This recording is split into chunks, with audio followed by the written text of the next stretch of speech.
Welcome to Season 2, Episode 4 of the One Life, One Club series, brought to you in association with Wexford Weekly. This week's episode features Oulart the Ballagh GA Club, and we chat to two iconic clubmen, Martin Storey and Keith Rossiter. Hello and welcome. We're here today in Redden's Bar in Rathney-Duff to talk to Keith Rossiter and Martin Storey, two stars of Wexford hurling and Oulart the Ballagh. Thanks, lads. No matter. Martin, we'll start with you there. Could you tell me a little bit about what you can remember coming up to Oulart or the Ballagh or wherever it was you were hurling as a young lad? Yeah, I was going to school in the Ballagh, the smallest part of the half parish. Father Staples used to come in every day at lunchtime and bring us up to the hill. We used to call it going up to the hill. And he had two groups. He had the big boys and the little boys. And you were hitting the ball there. He brought up 40 hurls and maybe 5 or 6 hurling balls only from the time you were in infants, first, second, third class. And when you got better, then you progressed up to the bigger boys, which was the 4th, 5th and 6th class. Then sure, Joe Highland, and we used to be up in Mount Daniel. That's where the pitch was originally. And right. That was there until, I'd say, the early 80s. It changed over to the bottom pitch, as we call it now. Yeah. Sure, I played under 12 for 5 years. We won an under 12 medal in 72. That was my first medal. And the next medal I got with Oulart was 85. So that'll tell you now there was a fair gap there. Yeah. But no, hurling, I mean, we're very, very lucky because like you had Mick Jacob coaching, Mick Senior, you had Jimmy Pender, you had Joe Highland, you had Eddie Grady, you had absolutely everybody. The two teachers now that used to give them a bit of heart, Master Bracken, and that just would give them awful heart because they weren't teaching us. Like you mentioned like so Mick Jacob there. Was there anyone else there as you progressed up? But you had everybody. Did you Jimmy Pender, you had Robbie Jacob, Willie Sunderland was, Lord of Mercy on the man, was totally and absolutely involved in the club. Willie was the manager, well, not the manager, he was the boss, we called him at the time when I played minor. I remember Willie had a yellow 132 Mirafiori, but Lord Jesus, lad, she went around the bench. We're lucky that 5 or 6 of us didn't go to behave, but he drove like a lunatic, and it got me go to the man. I used to go up to the junior and stand in the goal when I was a chap, like I'm 14 and 15, and I ended up playing junior then and I think I was 15, and the full back line at the time was Mick Redman, Aidan Moore, and Lord of Mercy, and Johnny Murray. And Johnny Murray said in the dressing room up in Patrick's Park, he said, we have a child in the goal, no man goes inside the 21. You can let the ball go in if you like, but no man goes inside the 21-yard line. That was my introduction to it. Was your junior then to your last game of junior? How long junior was that? B. How long was that? I was 54. No, 40 years I played adult hurling. Yeah. But like we were allowed to play under 21 when you were 15, like so. Yeah. You played junior then at that stage. I think I heard under 21 is 15 as well. Yeah. You know, it sort of changed slightly after that, but there's no harm, like. Yeah. But you take it when you come on to us with the senior team. Like you were marking Liam Dunn or Tomas Dunn, lads would have to hurling for Wexford. Like you learned, that's where you learned your trade. Like I mean, the man I was hurling on was Mick Jacob, Boiler Dempsey when I started. Like Robbie Jacob, all them lads when I was a chap. They did not let you get a ball in the field unless you won it. No. You earned your ball. But the funny thing about that is Martin said about Liam Dunn, he never mentioned himself. I grew up Martin yeah, we used to have great crack. Oh yeah, it was great crack for you, yeah. It was a learning curve for me. But you just got on with it and you said you learned on the field. Like I remember one day I was on Martin and he must have caught 5 balls and hit me 5 different ways catching the ball. I don't know how he done it. And I was getting thick and he turned around to me and said, don't be getting thick. It's no point getting thick, he said, just may learn. The next one came down and drew across me, still caught. And I said, now we're going to learn. So I tapped the ball to the ground next time and got it and he said to me, now you're learning. You know, so it is, that's where you learn and that's what it's about. And Keith, you would have had loads of underage success when you were growing up. Like you would have probably won every grade. Who were the backbone of that team, say?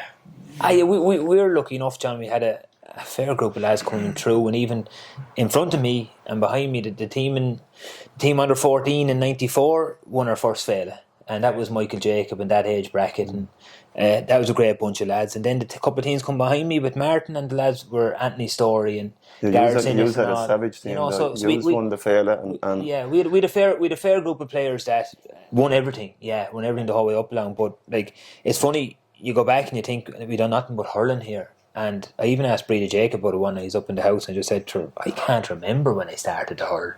And she goes, you won't remember really because you kicked football for probably the first 3 or 4 years of it. You know, my earliest memory is sort of being about 7 years of age, playing under 10 football, winning under 10 football, going down to the pitch, the bottom pitch, as Martin said, and having a blitz amongst ourselves. We had that much numbers in the parish at the time. We had blitz. You could have lads that were sort of 11 or 12 and lads were 7, all mixed up onto one team. No harm at all. Playing 10 minutes aside games.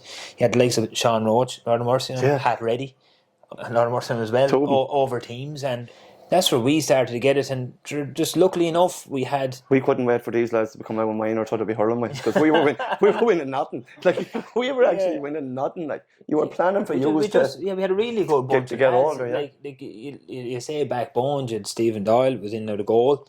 You had Charlie Murphy, you had Gary Morton, you had Des Myden, you had Rory Jacob, you had Kevin Stamp, you had John Roach who's behind us, you had Darren Stamp ahead of me, you had Paul Roach ahead of me, Bumpy Nolan yourself.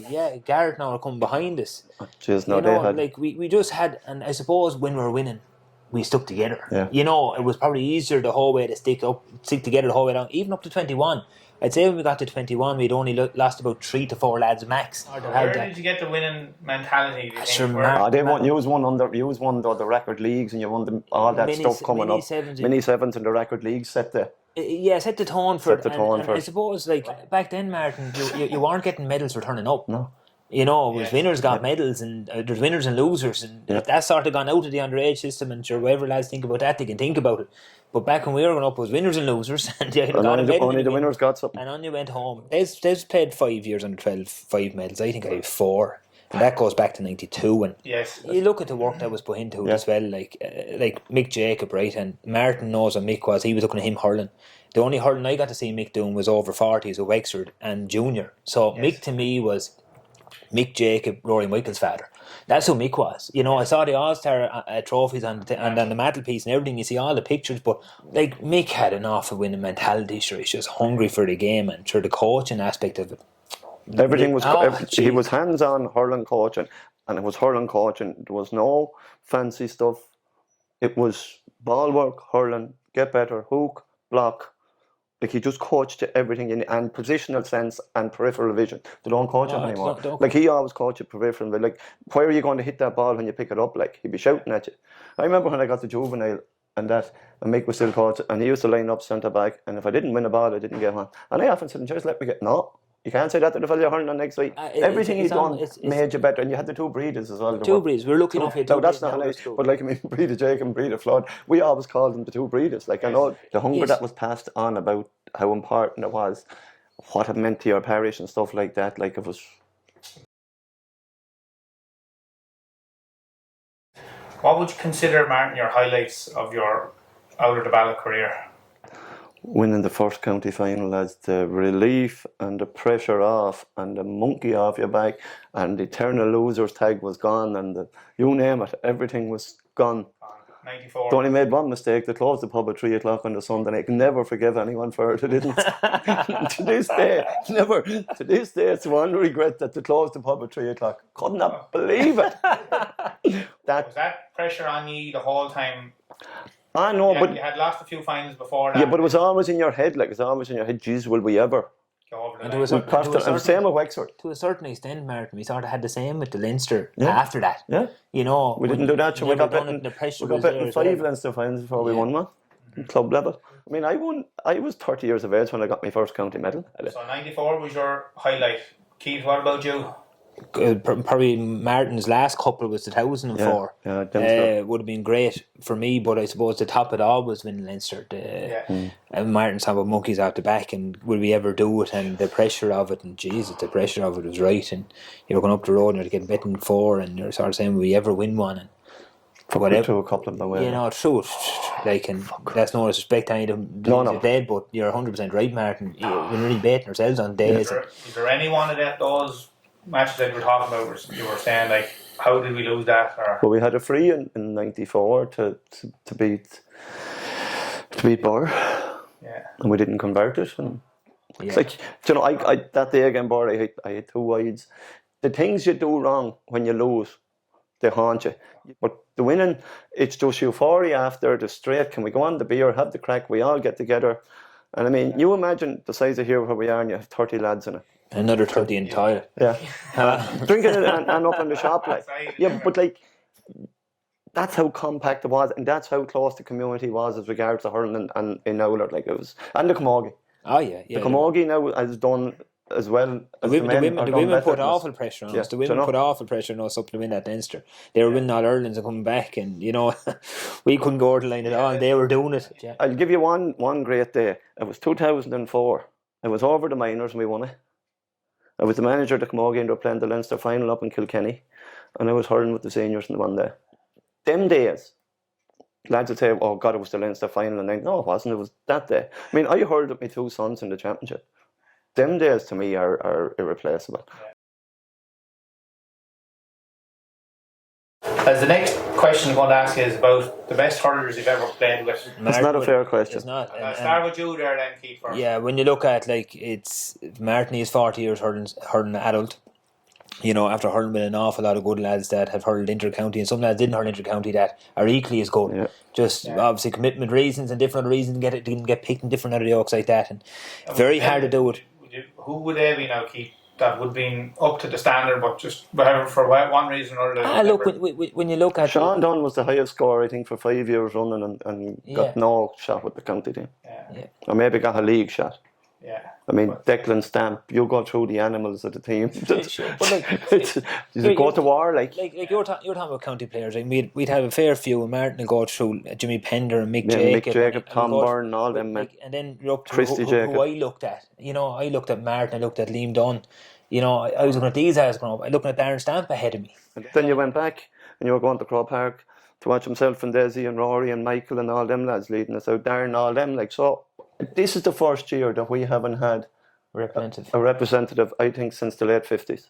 Am I right on that? You could be right, yeah. And Sean Murphy was the one last year. Sean got injured. Yeah, and Sean. Yeah. And then you're looking at current players, looking at Sean and Owen Moore, and like Garrett is the right one as well. And there's a guy who captained us in 15 who got a very little spin with Wexford. It's Barry Keogh. So how do you rate the lads around you? We're very lucky. We had the likes of Lar Pender as well on the wing back. Yeah. We're just very lucky, and we're blessed that for the generations that we were hurling, that we came up with an awful lot of lads that are brilliant. Like Paul Roach as well, another good friend of mine, hurled with Wexford League, and John Roach is in America. Go to war, like I mean, we had lads that were willing to actually in a dressing room when you got ready to go out, you knew they were coming with you. They weren't missing. Like, and I mean, and that means everything. Well, that means everything. I sat beside Liam Dunn and he had one little word every day for you. Well, story, you're ready to go to war. And like Dunn did go to war, like the rest of us went out to hurl. Dunn went to war. Yeah. And I'll tell you a good one about. I'll tell you a good one about Liam. We were playing the Leinster Club Championship and we drew with Castletown Laois, and we were supposed to be going with Wexford out to Spain for a week. But the replay was on, so we were cancelled. And myself and Dunn were looking at each other and Paul thinking, fuck, what do we do? So they said, Tom Neville comes and said, no, you can't go. And we said, we know we can't go. Any chance of letting us go to Tralee for the weekend? Kerry were after win All Ireland on the football. So we knew it was going. We knew it was going to. Right, so we got down anyway to let myself and Liam and the two women headed off anyway. And we done a real good session. And about 5 o'clock in the morning, and Rosie would always say to me, I'm going to ask him. So you're going to ask him what would he do to win something? We'd won fuck all at this stage of our careers.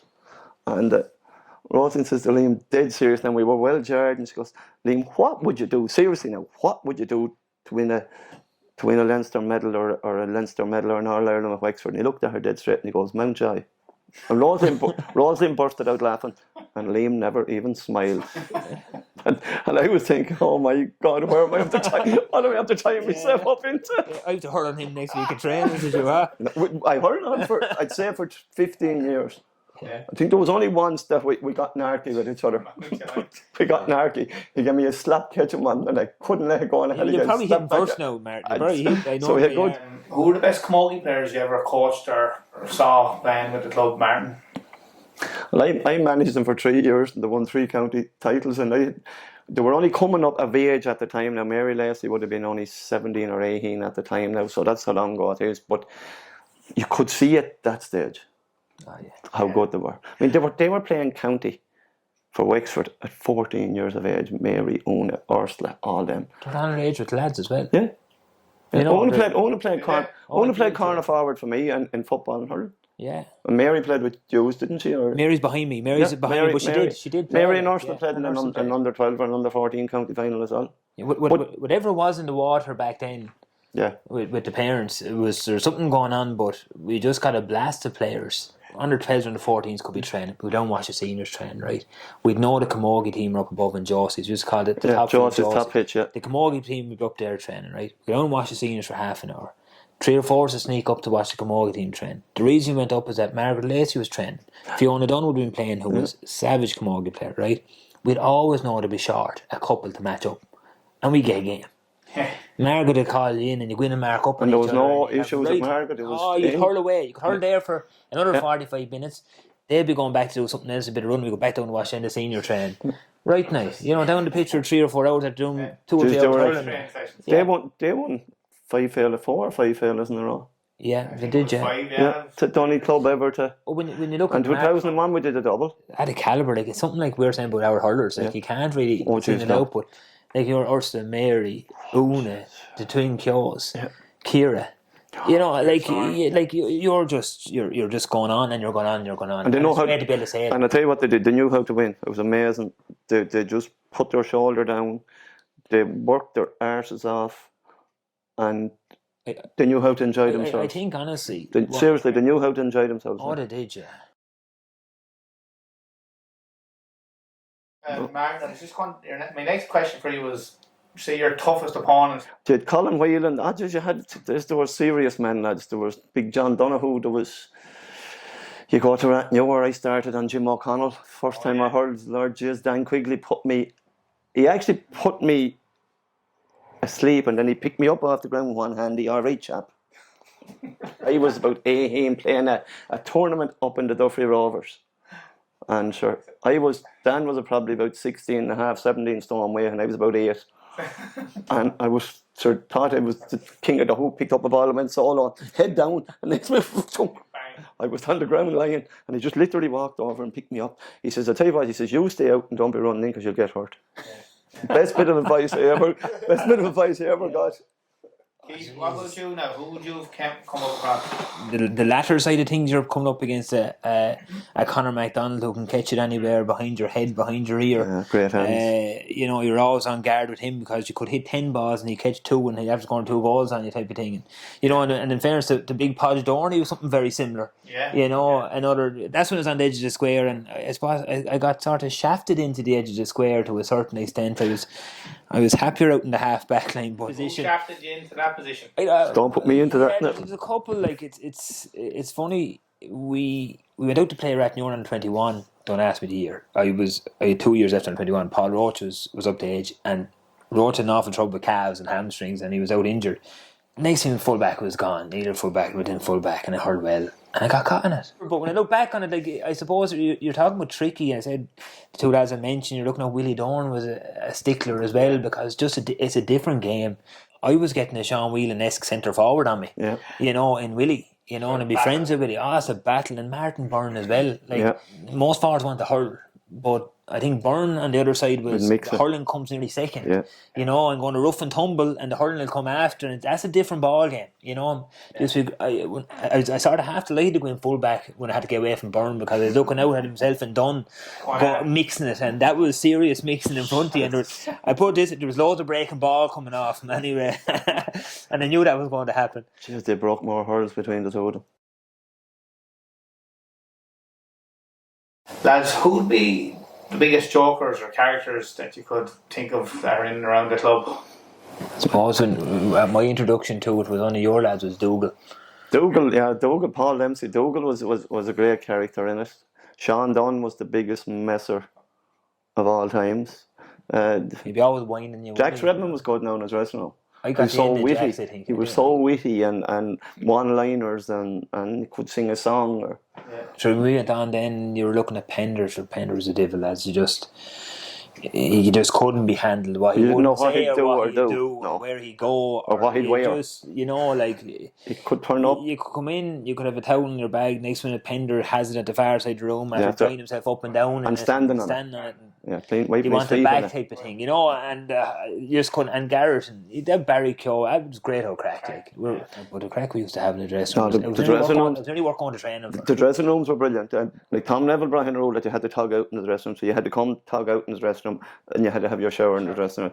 So you imagine a little small shower that had maybe 4 showers in it, and you have 25 bodies. Yeah. tight place. Tight place. It was a great old rule after you win or lose that you meet the next day. And well, I tell you what, you got all the arguments out of the way early and quick rather than big holding grudges. The very same thing is if Martin pulled a stroke on me and he'd be laughing at him, and I'd be thick coming in and in the shower then to be a bit of a laugh about. I had a reinforced helmet. You know, and that's the way. Yeah, that's the way it on. Someone might give you a dart about, but that's the crack that went on. And again, everyone left the dressing room. Yeah, there was no bad feeling. Yeah, there was no bad feeling. Unsung heroes of the club.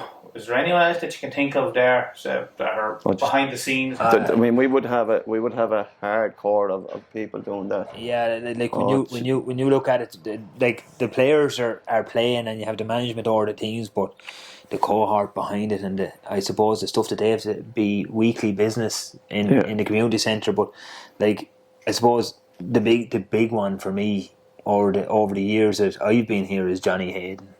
And what he's done for cutting the grass, the pitches, the teams and all coming along, himself and Stephen and Irene, and just being great to us, and like making sandwiches for club teams coming up to place in matches, and Melda Goff, Catherine Murphy, John Doyle like, used to feed us a curry before the championship matches. Curry would Thursday night before the championship matches. You knew you were getting ready once you got fed. Like there used to be tea and sandwiches, then I went to a curry, but you knew there was something big coming when you went upstairs or into the old school of a Thursday night to get tea and sandwiches. You knew the championship was either a semi-final or a final, and that got your head into the space you wanted in. But if you want to go through it, there was the two breeders, there was Catherine Dunn, the Ballagh. Now we're going to leave out people. Pauline, there's thousands. And Tommy Davitt and all the people that do all the fundraising, and you Bartle Syndicate, all the people. Yeah, Barton and Tommy. But like we did a mayoral campaign here 3 years ago. Like 5 months of 5 nights a week.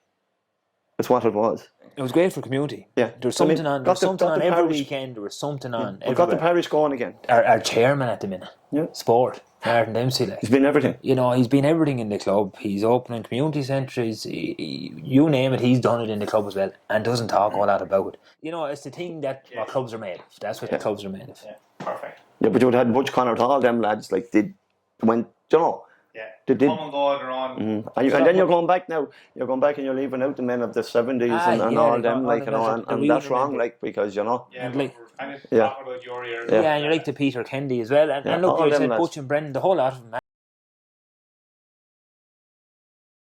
Lads, we're just going on to the friend or foe section. So, just the way this works, I'm going to call out a couple of clubs there. And you tell me your honest opinions on them, lads, whether you think they're a friend or a foe. So, the first one I'll throw out to you is the Five Harriers. Oh, friend, we never fell out with them over that. Yeah, I wouldn't have had any great. Well, there's no real gripes with him. No, there's no gripes with him. Yeah, it was tight on their age now, but we'll go friends, okay. Yeah. St. Martin's. Oh, foe. Oh, you'll go with you now. I'll back you now. Right. Yeah. No, nothing vicious, but just that you wanted to beat them, and that was it, because they were putting it up to you, and not. In Barntown? Foe. Sure, harsh. I had no friends. I had no friends outside about it. Yeah. You had to base in 14 or a 4. Shelmaliers or St. Ibars? Never had any grudge against them lads. No grudges. No, I think the age group behind me might have had a good few battles with him. Right. Yeah. Rapnure? I would actually rephrase that one. I'd put them down as a great foe, but they were ultimate warriors as well. Like, you know, I'd have the great respect for them that way as well. Like there was never any bad blood. or anything like that. I'm waiting for the one to come where Martin's going to have a definite fall. I think it's down the line a little, but it's going to come soon. But there's never any bad blood in it, but even underage there was a bit of cut with us and them. Yeah. There was, and there always was. And I'd say to this day, if we're to go out, which we probably will be in the championship in 2 or 3 weeks' time, toe to toe, again it'll be there'll be foes and there won't be friends. Exactly. But the last one, lads, I wasn't going to put it in, but now that you asked me there, Keith, Buffers Alley. I didn't ask you, never mentioned a team, John. I never mentioned a team. You didn't ask to put him in. Some of our good friends down the road. Jesus Christ. No, I wouldn't say a bad word about it. You remember anything about the Suit Lens final? I do. Remember, was there a round that Matt in that went on out onto the road? But there certainly was absolutely a war. I got Tom Dempsey's side of it now. I just want to get your side of it. Yeah, Who won the round? just we did. Oh Jesus, Andy! It erupted around between our full back line and our half back line. I can't remember exactly how it started, but Jesus, it was absolutely war. Where was it on? Down in Monamelin. Yeah. Oh, Jesus, it was war. Like, I think there used to be a good few flare-ups years ago. It wasn't as, and there wasn't as punishment. You got your name taken. Like, there was no red cards, no yellow cards. You got your name taken. And to get your name taken a second time and get sent off, you had to leave some fella in hospital. I'd say, like, you know. And I think there could have been a few ended up in hospital after that too, that one you're talking about. But no, I mean, the respect between both clubs though is huge. Ah, yeah. And there would have been a rivalry. Mm-hmm. But I think that's healthy. I think the rivalries are gone now. Yes. Why is that, do you think? Because of college and stuff, that there's lads all together. Like, I mean, when I was going around and I started, like, you didn't go down to Kilmuckers to drink unless there was 5 carloads went down together. And you didn't go into the Wexford town, you didn't go into Enniscorthy, you didn't go up to Monaghy, or like you went on block, like that you got 6 lads in a car and there was 4 cars that you went together. Yeah. Whereas the friendships now, it's different. Like, there was no, that time, like going back when I started, it was and it was great because you nearly hated everyone you wanted to win all the time. You were winning nothing. Like, we were wondering how Buffers Alley and Rattenure were doing it, like. On to the Know Your Club quiz. So I'm going to test your knowledge now of your beloved Oulart to Ballagh. You have 6 questions and you can work together. First one I'm going to ask you is, how many Camogie All-Stars has Una Lacey won? That's a question for you now. Thanks, sir. How much All-Ireland has it been, Martin? She has 4. She's 3. I'm going to say 3 All-Stars. 3, yeah. Correct. Number 2. Who captained Oulart to Ballagh in the under-21 county final victory in 2004 against Ferns? The only guy is the captain. I wouldn't do that yet. Thanks, John. Thanks, John. Good answer, though. What does Stephen tell me he was captain of today? No, he told me the captain of the record over mini 7s. He wasn't captain of 21s. Is it Rory, no? I'm thinking that. That's what I was thinking. I don't think Kevin Stamp. Kevin Stamp was he still hurling? Charlie Murphy, I thought, as well. Yeah, Charlie hurled. I can't picture it in my head even going up to who went up to collect the cup. Jesus, is it Rory? Was Pender younger than you? Pender's younger. He wasn't there. Was someone up the edge was captain, surely? Yeah, normally. Yeah, that's the way it would have always been. Charlie Murphy. Could be Days. Go for it. Think so? Yeah. I would have, yeah. Days Moyden. Correct. By elimination. It was a process of elimination. That was tight. 2 out of 2, lads. Well done. Number 3. In the last county final win you had over Clabon in 2016, who's the top scorer for Oulart on the day? We had a bad day in the forwards that day. There's the back coming out now. Nicky was surely on the freeze. Just Garrett. Who got the goals? So Crow is the one you're really looking at, isn't he? But you would freeze, but would it be too obvious though when it's asked? I'd say Garrett was Garrett full forward that year. I'd say he had to be 100%. There's again. There's scored a couple of goals that day. Wouldn't put Des on it twice, I'd say. We're really eliminating here. Dave Redman. They let me get a heap of points from the middle of the field out there and around the middle of the field. Did you used to come through for a goal down the middle rocketing, but Gone for that, I say, will you? No. Don't think Rory going to let that. I'm going to give Rory one here. yeah. Rory. Correct. 6 I points. don't know how Lad. to You get got this, lad. 5 frees, 6 points. You got 5 from frees. Nicky wasn't on it, Freezy. That was a cute one, wasn't it? Where was Nicky? That was a cute one. I think Nicky Nicky was not injured. Nicky got injured one year, and I Rory. think Nicky got 4. I think he went off at half time or I something. think he was injured and. Plays on the. Yeah. In what year did Oulart the Ballagh Camogie team win their first Leinster championship? It wasn't 4 or 5 or 6 was I won that year and we didn't win Leinster, so Big Ben won in All Ireland, but they made the breakthrough not long after I finished. It's a tough one, lads. This is. Did they win Leinster the same time that we won the county title, Martin? No. 09. 09. No, 9. They could have. Go for 9. Right, 09. Correct. 2009. Go on now, though. You have them all. You I have remember them there was all. a good celebration Here's a after handy that. one now for you lads. Number 5. Give us one handy one, John. Right. The colours of the club or something. 5 Oulart the Ballagh players that lined out for Wexford in the 2007 All Ireland semi-final lost to Kilkenny. 5 years started that day. I was full back. It was yourself, Desi, There's Rory, Rory, Darren Stamp. Michael. No, I was full back. Stamp. Did Stephen start? Was he around that time? He's the one I'm thinking of. I think he was 08 against Waterford and he got 2 goals. So there was you and Michael and Rory and Des and Stamp. I'd be confident with those 5. Paul, Roach. Des Paul Roach. Let me think now. 07, we went to Miami or Wexford. And This is well for you, so Where did you go, Martin? he went to Tralee. we went to Cork. I'm a definite, I was there that day.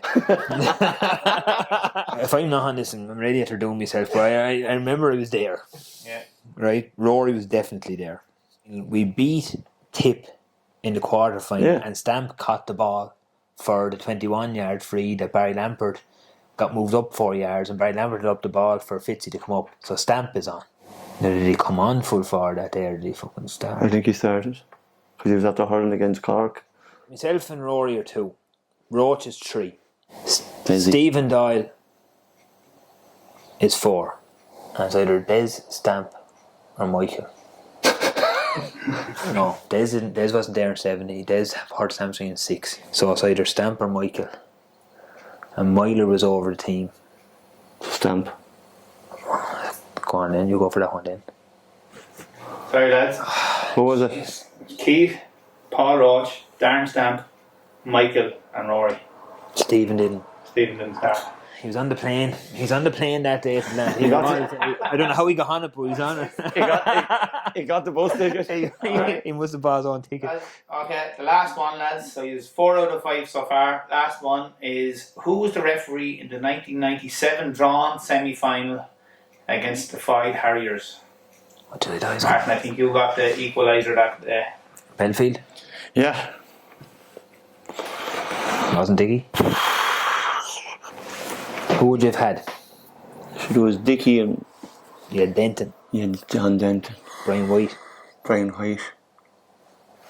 Because it was Brian White, wasn't it? I can't picture him in my head now.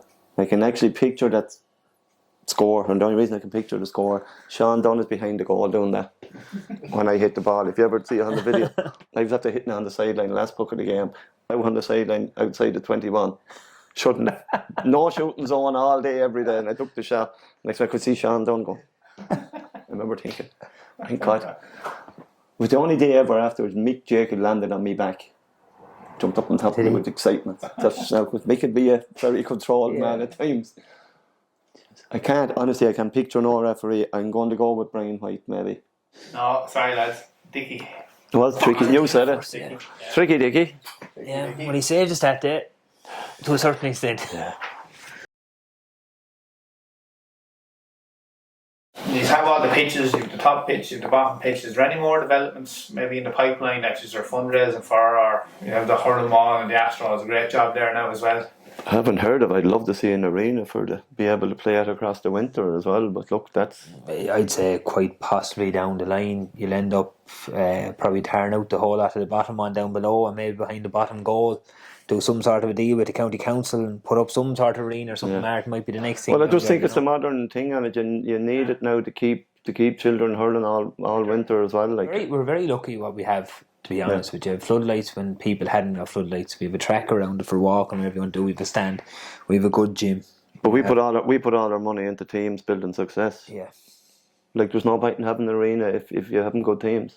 Correct. And I mean, for the last 30 years, we put everything into our teams, and like what the lads have won, and after this, it's what they have won is brilliant. Like Last thing I want to ask you, get your predictions there for the All-Ireland hurling final. Sure, Limerick are favourites, but I hope Kilkenny win it. Right. Fed up with Limerick? No, I'm a Leinster man. I go for a Leinster team all the time, and I suffered some quite bad defeats at the hands of Kilkenny. I only played Limerick once, and just I was lucky that day. So I've no gripes. Who would you give your nod to, Keith? Yeah, sure. Look, the same as that with Martin. It's first time in a while I've been happy to see Kilkenny win something in the semi-final, because there's so much hype about the Munster Championship and what goes on in Munster, and it was great to see the Leinster team popping their head up there and getting through it, and they won't be easily beaten, and I'd see Kilkenny do it. Here in Wexford, County Senior Hurling Champions.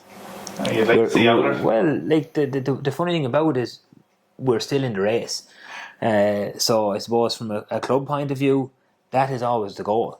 The championship the way it is at the minute, and the teams are in the championship, and you're to rate where you are in the pecking order, we're probably not as high as we used to be, and I think everyone knows that. You'd be picking sort of the Raps and Gorey and Ferns would be, and if the Martins get it right together, there's no one dominating. It's there, as Martin said, you have your sort of top tier, your top 4 or 5, and it's probably amongst them to go and win it. So trying to pick one of them. Right, well, you're saying the Raps then, lads, are you? I didn't say that. No, I honestly wouldn't. I couldn't pick an out favourite. I had to ask you for your intermediate hurling champions. Sure, Timon are doing everything right at the minute. So one of two over two. They're still winning. Clarbon are putting good scores on the board. Your friends and down the road, they're flying. I think Buversally give it a rattle this year. Big rattle. Isleback are one of our sort of clubmen in Noel Carton. I'm going to call him a clubman now because he's down the pitch more than some of us. Yep. And give him the Clarbon the nod. On that note, lads, thanks very much for coming here to talk to us, and I'd just like to thank Redmonds here for the use of their pub for the interview, and best of luck, lads. Best of luck with your comeback, Keith. I hear you're back on the junior trail. I told Martin I had 1 good month. I think it was a good month. I told him it had to be 2 months. And you're back now, so thanks very much, lads. Oh, pleasure. Pleasure, not a bother. Thanks very much. Thank you.